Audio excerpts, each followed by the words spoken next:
The beginning of the debate on the START Treaty on the floor of the United States Senate really marks an historic moment.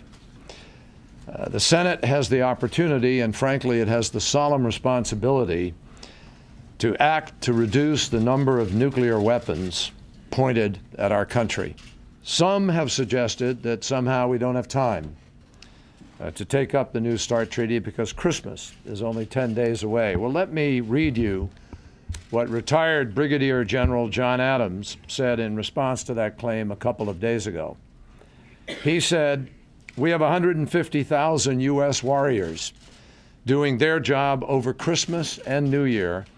The United States Senate should do its job and ratify this treaty." We're not going to be thwarted by obstructions here. We cannot be, because the national security of this country is at stake here. This is a significant treaty. It's significant because of the reductions that it provides in terms of nuclear missiles that are aimed at our country.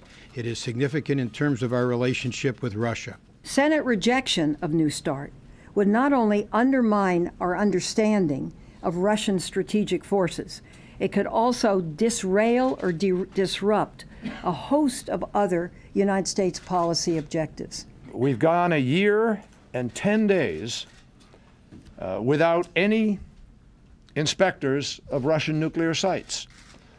And while the debate goes on and the delay goes on, our understanding of Russia's nuclear arsenal will continue to deteriorate day by day, and our efforts to contain the nuclear ambitions of Iran and North Korea will be weakened day by day. Without New START, our national security will suffer. Every day without this treaty is another day without American inspectors on the ground in Russia.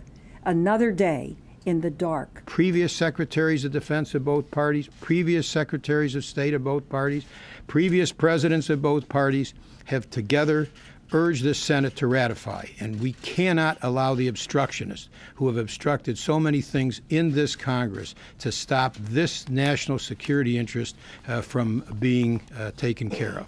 So again, we should be willing to stay here, folks, until we get the job done. We have 100,000 troops in harm's way in Afghanistan and 50,000 troops in harm's way in Iraq. They don't get a break for Christmas. They don't take New Year's off. And they're away from their families because they're protecting our country.